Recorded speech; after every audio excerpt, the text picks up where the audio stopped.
So, it's been a little while since I've done anything on my channel, and the reason for that is because I have in fact moved from my native town up to the Midlands. I have also been rather occupied when it comes to finding a job as well.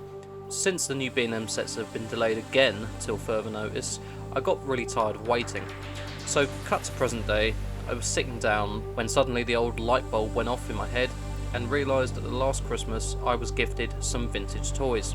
One in particular was in fact this Talking Dalek that was produced in the mid-70s.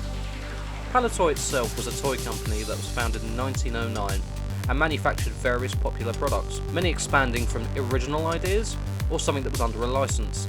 The list would range from Star Wars, Action Man, Batman, and many others, but there was one product that they produced in particular that is still sought after even to this day.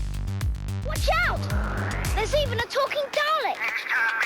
3, 2, 1. It was something of an oddity really, but I was very surprised to be gifted one of these considering the price range they go for on eBay. But ever since I got this toy, it's either been sitting in a cupboard and only occasionally being taken out just to wind up my girlfriend with its funny little voice. Apart from that, it unfortunately has just been sitting there gathering dust.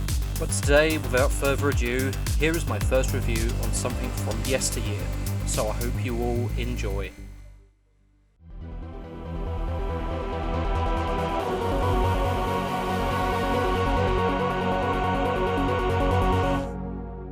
Hello and welcome back to another Doctor Who review. Today we're going to be taking a look at something that is quite a collectible piece to some and a piece of toy history to others. It is in fact this Palitoy Talking Dalek, which was a popular toy in the 70s and 80s amongst Doctor Who fans that was produced by the company Palitoy. Now, for this review, I actually did want to do a little bit of history behind the toy, and I did find some information on DoctorWhoToy.net. It didn't go in too deep about the history, but it did talk about the toy itself and showed some images of how the voice box functions, but I'll get into that later. So firstly, I would look at the packaging that came with this toy, but unfortunately when receiving this on Christmas Day, it only came in the brown shipping box that was delivered to my nan's place.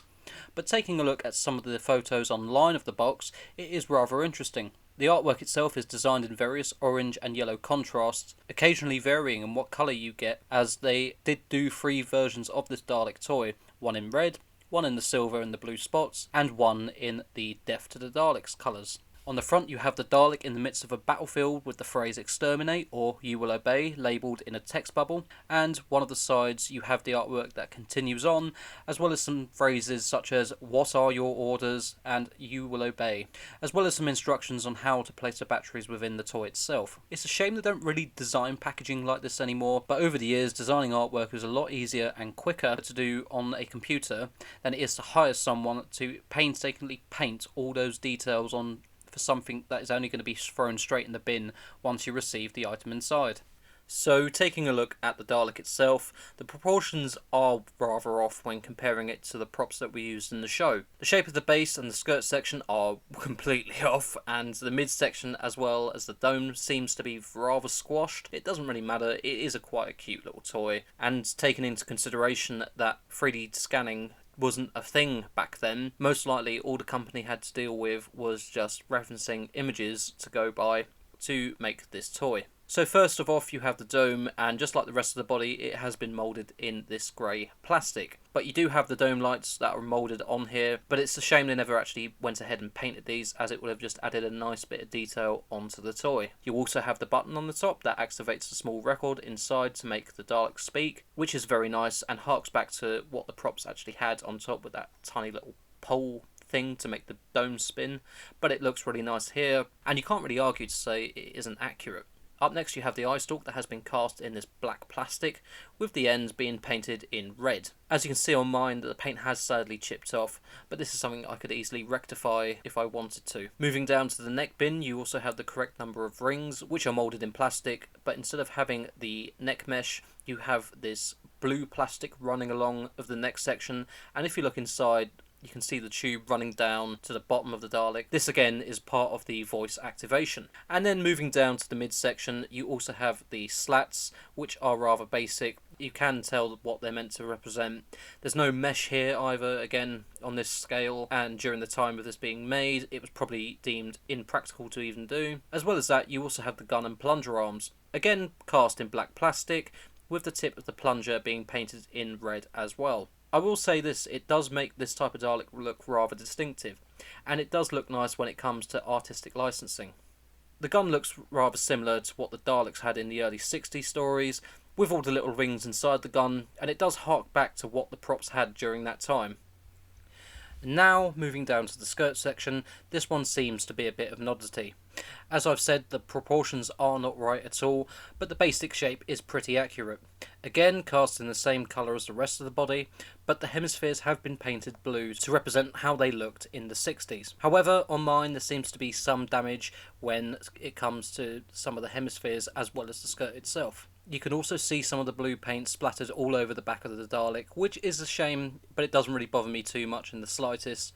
At the end of the day, this is a piece of toy history, and it shows that it has been played with, and the person who owned it must have enjoyed it, but at the same time took a bit of extra care with it. And to finish off, you also have the black base. Again, the proportions aren't right, but at the same time I can live with it, and it seems to be cast in black plastic. For articulation for this Dalek, there doesn't seem to be as much instead of what you get now, but the Eyestalk can pivot up and down. The gun plunger, which are both on ball joints, can move around freely, as well as 3 distinctive wheels on the bottom of the skirt, so you can move the Dalek around if you so desire. For sound features on this toy, the Dalek has several distinctive phrases that any other Dalek will most likely shout at you if you saw one on the streets. And by activating this, you simply just push the button on the top.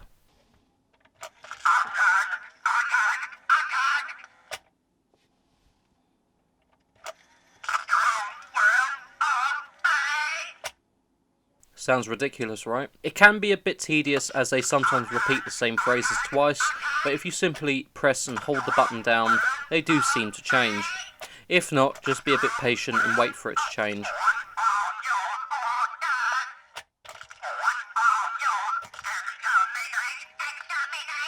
And on the bottom of the toy, you also have the battery compartment, which consists on taking 2 AA batteries to get this toy working. So overall, I think this Dalek toy is probably one of the coolest things to come out of the last century. Even though it's not as detailed as later products would be, I still think it's a fun little toy to own, and the play factor must have been amazing for kids who own these. I mean, you can tell by some of the damage on mine that it has been played with a lot. I mean, I'm surprised that mine in particular still works, as dust gathering over the years meant that the little record device on the inside would get tangled in all the dust, or would even just come loose, so it has saved me a lot of aggravation not to take it apart and try to get it working again. On a little side note, I thought I may as well show you something else that came with this toy when opening it on that very eventful day. It was a little thank you letter for purchasing this Dalek, and it reads, "Hello, thank you for buying my wee Dalek. For the best quality of sound, I would highly recommend good brand of batteries, like Duracell. Other brands make the voice box sound a bit sluggish, as the battery weakens. Enjoy."